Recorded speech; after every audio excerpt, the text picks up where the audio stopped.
Hello friends, welcome to GSR ChemTube channel.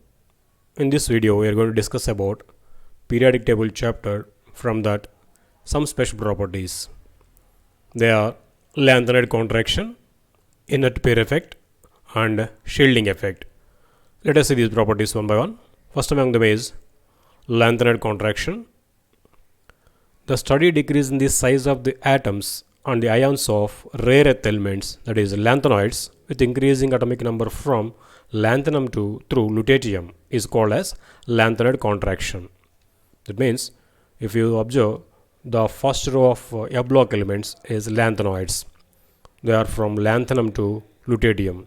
If it is observed, the size of these lanthanoids gradually decreases from lanthanum to lutetium. This gradual decrease of size in the lanthanoids is called as lanthanoid contraction. Let us see reasons for this.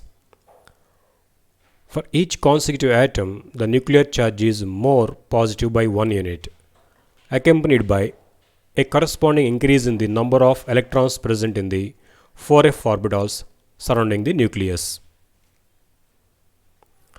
The 4f electrons very imperfectly shield each other from the increased positive charge of the nucleus, so that the effective nuclear charge attracting each electron steadily increases through the lanthanide elements, resulting in successive reduction of the atomic radii of these lanthanoids.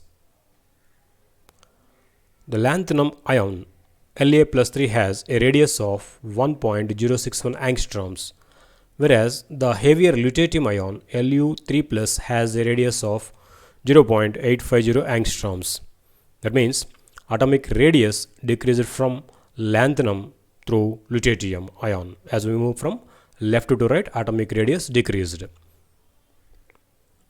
Because of the lanthanide contraction keeps these rare earth ions about the same size, they all generally exhibit +3 oxidation state, and the properties of these elements become very close and similar.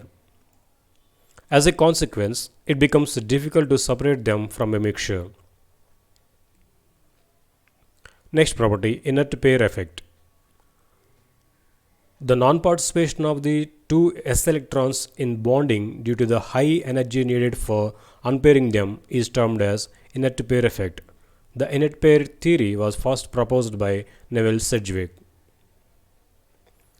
The electron configuration of group 13, that means third A elements, is ns2np1. This is general electron configuration. Hence they would be expected to be trivalent, means they have 3 electrons in their valence shell, they can lose them and they can form trivalent ions.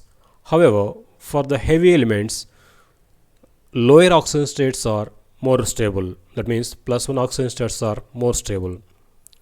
This is explained by the s electrons remaining paired or not participating in bond formation. This inertness of s subshell electrons towards the bond formation is called inert pair effect. This happens because the s orbitals are held closer to the nucleus.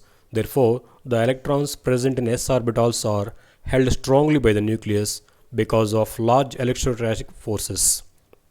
Hence, the energy required to unpair the s electrons is high, because of which they remain paired.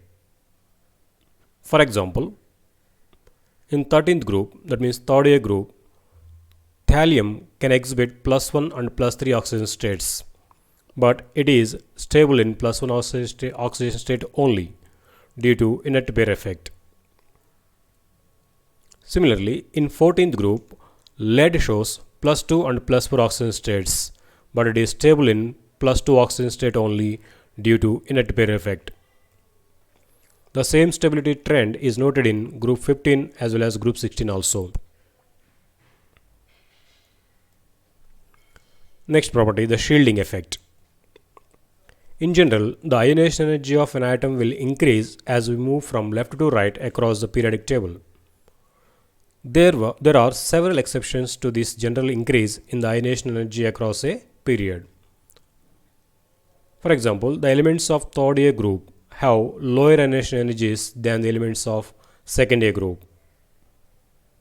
This is an illustration of a concept called electron shielding or shielding effect. The electrons of internal orbits repel the electrons of the outermost orbit, due to which the attraction of nucleus towards the electrons of the outermost orbit decreases. This is known as shielding effect. Due to this shielding effect, atomic size increases and the value of ionization potential decreases. To explain how shielding effect works, let's consider magnesium and aluminum atoms. The electron being removed from an aluminum atom is a 3p electron, which is shielded by the two 3s electrons as well as the inner core electrons. Whereas the electron being removed from a magnesium atom is a 3s electron, which is only shielded by the inner core electrons. Since there is a greater degree of electron shielding in an aluminum atom, it is slightly easier to remove the valence electron, and its ionization energy is less than that of magnesium. This is despite the fact that the nucleus of aluminum atom contains one more proton than the nucleus of magnesium. That means even though the positive charge in the nucleus of aluminum is greater, because of shielding effect, the electron removal is easier in aluminum when compared to magnesium. Thank you for watching our video. Please subscribe our channel and press the bell icon for receiving latest updates.